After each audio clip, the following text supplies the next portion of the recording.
ये है MQ-4C Triton, America का सबसे advanced long range long endurance drone, जो दुश्मन पे 50,000 फीट की ऊंचाई से 24 घंटों तक नजर रख सकता है।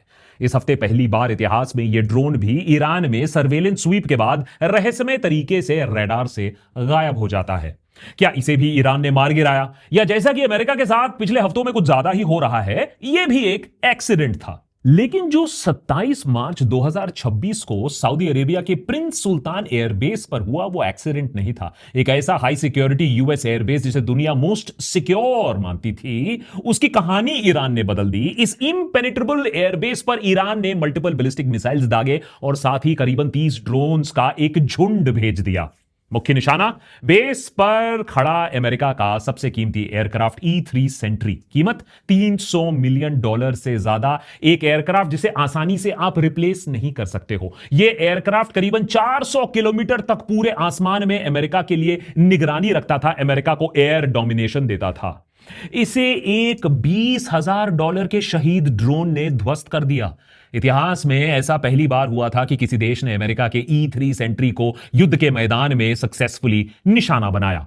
इसी के साथ साथ KC-135 refuelling tankers, F-35 fighter, F-15 eagles, MQB drone, सारे यूएस एसेट्स मानो आसमान से अपने आप गिरने लगे हों पिछले कुछ हफ्तों में। ईरान, एक देश जिसके पास कोई एयरफोर्स नहीं है, नेवी ना के बराबर है, उसने अमेरिका को एसिमेट्रिक वॉरफेयर का इस्तेमाल करके पीछे ढकेल दिया, उसके रेडार सिस्टम्स को तबाह कर दिया, बेसिस पर हमला कर दिया, एयरक्राफ्ट कैरियर को पीछे खदेड़ दिया, अमेरिका को सीजफायर की मांग करने पर मजबूर कर दिया। ईरान, एक ऐसा देश जिसके पास कोई स्पेस प्रोग्राम खासा नहीं है, उसने बड़ी सटीक तरीके से बहरीन, कतर, कुवैत, यूएई सब जगह अमेरिकन बेसेस और मिलिट्री एसेट्स को सक्सेसफुली टारगेट किया विद पिन पॉइंट एक्यूरेसी। और यह सब बहुत ही कम दाम पर ईरान कर पाया है। यूक्रेन में तो हमने सिर्फ इंट्रोडक्शन देखा था, ईरान ने तो एसिमेट्रिक वॉरफेयर पर पूरी की पूरी किताब ही लिख डाली। और अब यह मॉडल दुनिया भर के सारे देश स्टडी कर रहे हैं, कॉपी कर रहे हैं। सवाल देशभक्त पर आज यह है कि ईरान जीते या हारे, क्या भारत देश, क्या हमारी सरकार युद्ध से कुछ सबक ले रही है? क्योंकि हमने आज अपने पूरी वॉर डॉक्ट्रिन को बदल देना है, उसकी जरूरत आन पड़ी है। यह बात सही है कि हमारे पास न्यूक्लियर वेपन्स हैं, ब्रह्मास्त्र तो होना चाहिए, अच्छी बात है, लेकिन वो तो हमारे दो सबसे बड़े अपोनेंट्स के पास भी है, हमारे नेबर्स के पास भी है। तो युद्ध बल के साथ नहीं, चालाकी से जीतना होगा। अब आप खुद ही देख लीजिए, ड्रोन प्रोडक्शन के मामले में हम कहां हैं। फ्रांस हमसे राफेल के सोर्स कोड शेयर नहीं करना चाहता है। तेजस की लगातार हर दूसरे दिन दर्दनाक खबर आती रहती है। स्पाई सैटेलाइट्स के बारे में बात ना करें तो बेहतर है। बीते कुछ हफ्तों में ईरान से हमें एक चेतावनी मिली है कि हमें पैसा और फोकस कहां लगाना है। सवाल यह है कि क्या हम सुन रहे हैं, क्या हम नोट्स ले रहे हैं? नए खुलासे में यह पता चला है कि ईरान ने 2024 में चुपके से चाइना से एक स्पाई सैटेलाइट TEE-01B खरीद लिया, जिसे अर्थ आई नाम की एक चाइनीज कंपनी ने बनाया था, स्पेस में लॉन्च किया था। यह सैटेलाइट एलिजिडली स्पेस में जाते ही डायरेक्टली IRGC के कंट्रोल में आ जाता है, और उसी सैटेलाइट की मदद से ईरान ने सारे गल्फ देशों में, इजराइल में, यूएस के हर बड़े मिलिट्री बेस, हर बड़े इंस्टॉलेशन, रेडार को मैप किया है। साथ ही साथ टैंकर पोजीशन कहां है, एवैक पार्किंग स्लॉट्स कहां है, इस सैटेलाइट ने सब कुछ ट्रैक किया। कहा जाता है सैटेलाइट की रेजोल्यूशन 0.5 मीटर है, मतलब इसकी आंखों से एक एयरक्राफ्ट का टेल नंबर तक आप पढ़ सकते हो अंतरिक्ष से। तो हम इस बात को मान सकते हैं कि ईरान इस युद्ध की तैयारी बहुत टाइम से कर रही थी, लेकिन ईरान के सस्ते ड्रोन्स और उसके मिसाइल को सटीक निशाना लगाने के लिए एक और चीज की जरूरत थी। इन ड्रोन्स और मिसाइल को GPS गाइडेंस चाहिए होता है। अब अमेरिका ट्रेडिशनली GPS को कंट्रोल करता आया है, और एस्केलेशन के समय, वॉर के समय, वो किसी देश का GPS एक्सेस काट भी सकता है। 1996 में ताइवान क्राइसिस के समय चाइना के साथ अमेरिका ने यही किया था, जिसके बाद मजबूरन चाइना को GPS डिपेंडेंसी हटाने के लिए अपना सैटेलाइट नेविगेशन सिस्टम बनाना पड़ा। बाइडू आज दुनिया का सबसे बड़ा नेविगेशन सिस्टम बन गया है, जिसे 45 सैटेलाइट्स गाइड करती हैं। GPS 24 सैटेलाइट से चलता है, मतलब चाइना की सैटेलाइट नेविगेशन आज यूएस से ज्यादा एक्यूरेट है, ज्यादा सटीक है।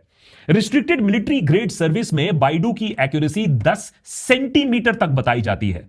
ईरान अपने शहीद ड्रोन्स और बैलिस्टिक मिसाइल में इसी बाइडू नेविगेशन का इस्तेमाल करती है, तो अमेरिका लाख जीपीएस जैमिंग कर ले, ड्रोन और मिसाइल अपने टारगेट तक पहुंच कर ही रहेंगी। एक बात आप सोच के देखो, एक ऐसा देश जो दशकों से सैंक्शंस झेल रहा हो, जिसके पास लिमिटेड टेक्नोलॉजी हो, अपना कोई फाइटर जेट खास नहीं है, उसने जुगाड़ के साथ RQ-170 ड्रोन को रिवर्स इंजीनियर किया, शहीद ड्रोन बनाया, फिर चुपके से भाड़े में सैटेलाइट लेकर टारगेट सिलेक्शन किया, लोकेशन ट्रैकिंग की, फिर बाइडू नेविगेशन का इस्तेमाल करके एसिमेट्रिक वॉर के पैतड़े इस्तेमाल करके एक $1 ट्रिलियन वॉर मशीनरी के बजट को भी वो हराने में सक्सेसफुल रहा, उसे निगोशिएटिंग टेबल पर लाने में सक्सेसफुल रहा। चाइना ईरान को यह सारी मदद देने की बातों से इनकार करती है, कहती है सारी अफवाहें हैं। लेकिन ऑपरेशन सिंदूर के समय भी पाकिस्तान के पास हमारे देश के फाइटर्स के ऑपरेशनल मूवमेंट्स की जानकारी कहां से आ पाई? पाकिस्तान के पास तो अपनी सैटेलाइट्स है नहीं। या तो चाइना रियल टाइम इंफॉर्मेशन दे रहा था, या पाकिस्तान ने भी एक स्पाई सैटेलाइट चाइना से भाड़े पर लेकर रखा है। इधर भारत में इसरो हमें मंगल तक पहुंचा चुका है, चांद तक पहुंचा चुका है, लेकिन स्पेस मिलिट्री टेक्नोलॉजी में हम अभी भी पीछे हैं। हर बार पाकिस्तान के साथ झड़प होने के बाद कहा जाता है स्पाई सैटेलाइट्स लॉन्च अभी करेंगे, बहुत सारे करेंगे, लेकिन एक्शन कम होता है। इधर भारत का सैटेलाइट नेविक अब डिफंक्ट पड़ रहा है। 1999 कारगिल वॉर के दौरान अमेरिका ने भारत को जीपीएस एक्सेस डिनाई कर दिया था, जिसके वजह से हमें पाकिस्तान आर्मी की एग्जैक्ट पोजीशंस नहीं पता चल रही थी, हम उन पर निशाना एग्जैक्टली मार नहीं पा रहे थे। भारत ने भी तय किया कि वो अपना नेविगेशन सिस्टम बनाएगा, नेविगेशन विद इंडियन कॉन्स्टिलेशन या नेविक, या IRNSS, India's independent regional satellite navigation system.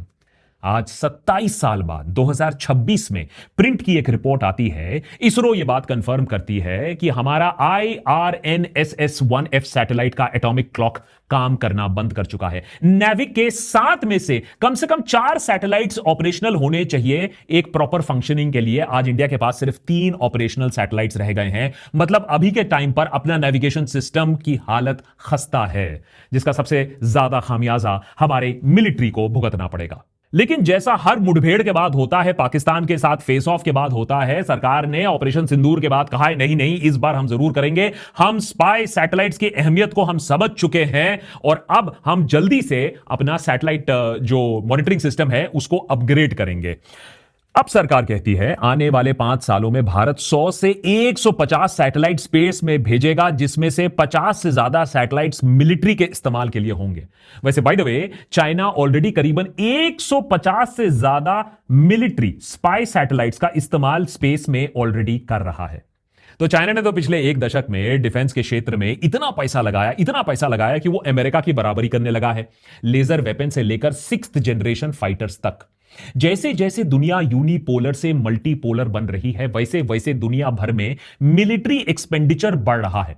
2024 में ग्लोबल मिलिट्री एक्सपेंडिचर करीबन $3 ट्रिलियन तक पहुंच गया और ईरान युद्ध के बाद इसमें और जबरदस्त इजाफा होने वाला है।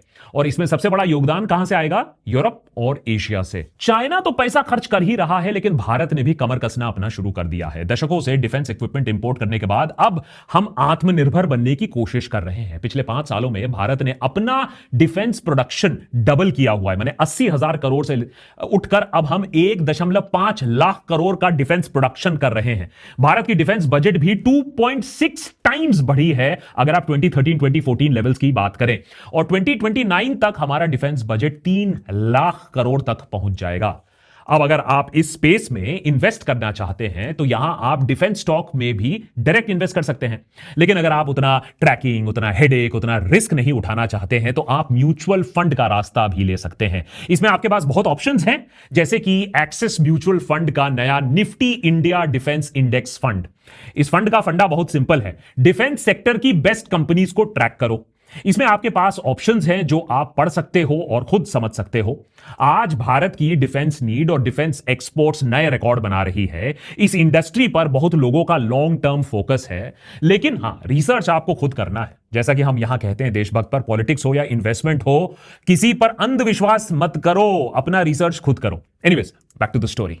ये है अमेरिका की एडवांस्ड एब्राहम लिंकन और ये है यूएसएस जेराल्ड आर फोर्ड। इन्हें किसी देश के आसपास भी कोई देख लेता है तो वहां की सरकार भी कांपने लगती है कि यहां सत्ता पलट होने वाला है। लेकिन ईरान ने इन्हें भी अपने बैलिस्टिक्स का निशाना बनाया और पता नहीं, कहा जाता है इनके लॉन्ड्री रूम में ऐसी भीषण आग लग गई। अब जो भी कारण हो, लेकिन ये सुपर कैरियर्स अपने आप को बचा बचा कर अब चल रहे हैं, दूर दूर से चल रहे हैं। भारत ने भी हाल ही में अपना दूसरा स्वदेशी कैरियर आईएनएस विक्रांत कमीशन किया है और तीसरा आईएनएस विशाल, जो कि एक न्यूक्लियर पावर्ड एयरक्राफ्ट कैरियर है, उसकी भी तैयारी चल रही है। लेकिन आज के नए युद्ध में 40,000 करोड़ से ज्यादा महंगी, मेंटेन करने के लिए 1,000 सफेद हाथियों के बराबर खर्चा पर क्या ये सारी super carriers, aircraft carriers asymmetric war के सामने टिक पाएंगी? क्या होगा जब $1 बिलियन कैरियर को कुछ $1,000 के ड्रोन्स का झुंड अटैक कर देगा, या फिर माक 5, माक 10 की रफ्तार से हाइपरसोनिक बैलिस्टिक मिसाइल इन पर दागे जाएंगे?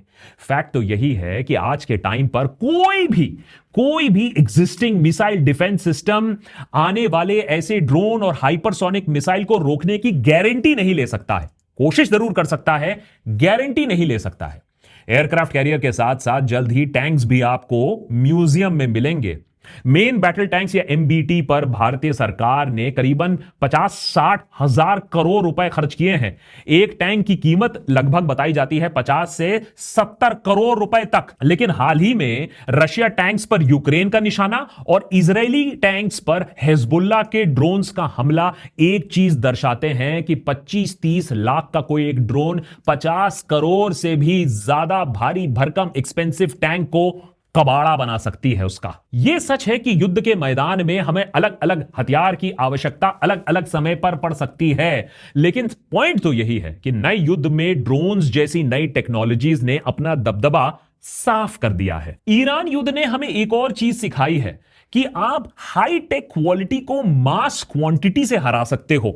ईरान ने यह दिखाया कि जिसके पास भारी मात्रा में असला है, लो टेक ही सही, लेकिन वो भारी मात्रा घातक साबित हो सकती है।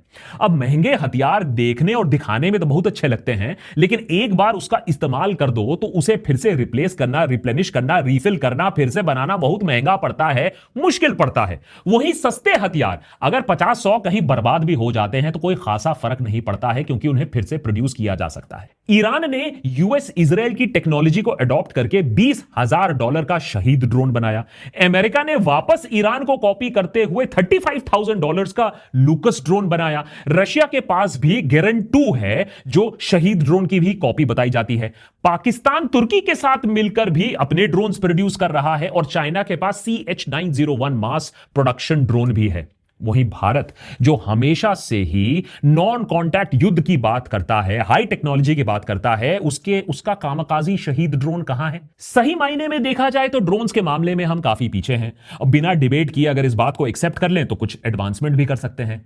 शॉर्ट रेंज कामकाजी ड्रोन की अगर हम बात करें तो इंडिया के पास है नागास्त्र 1, जो प्रॉमिसिंग है, इस्तेमाल हो चुका है, लेकिन इसमें अभी जो समस्या है, ड्रोन्स की ऑर्डर ही बहुत कम है, हमारे पास बहुत लिमिटेड सप्लाई है। लॉन्ग रेंज कामकाजी ड्रोन की बात करें तो अभी हमने शेषनाग 150 ड्रोन टेस्टिंग फेज में देखी है।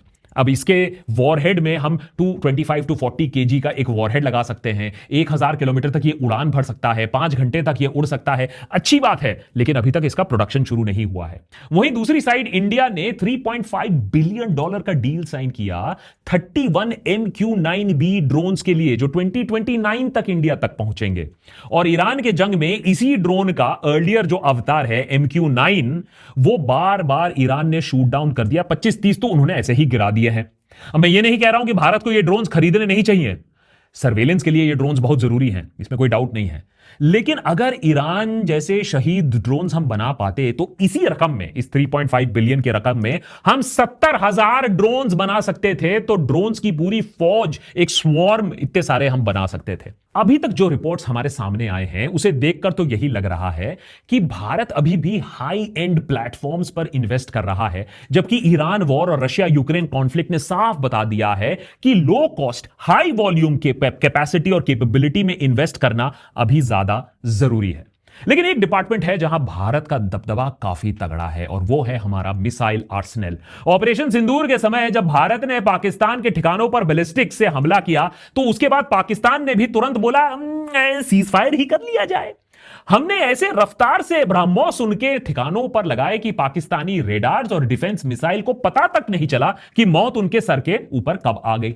भारत के पास बैलिस्टिक मिसाइल, क्रूज मिसाइल जो मार्क 3 के स्पीड से हमला कर सकते हैं, हमारे पास है। हाइपरसोनिक क्रूज मिसाइल्स पर काम चल रहा है जो मार्क 8 से ज्यादा की रफ्तार पर दुश्मन पर हमला कर सकता है। और हां, ऐसे भी मिसाइल जो पानी, जमीन और हवा से हम बैलिस्टिक मिसाइल फायर कर सकते हैं, ऐसे प्लेटफॉर्म्स हमने डेवलप किए हैं। ईरान ने बैलिस्टिक्स का न्यू एज वॉर में इंपॉर्टेंस तो दर्शा दिया है। फतह, खुर्रमशाह मिसाइल्स तो यूएस बेसिस और इजराइल पर उनको अपना निशाना बनाते रहे, ये रोक भी नहीं पाए।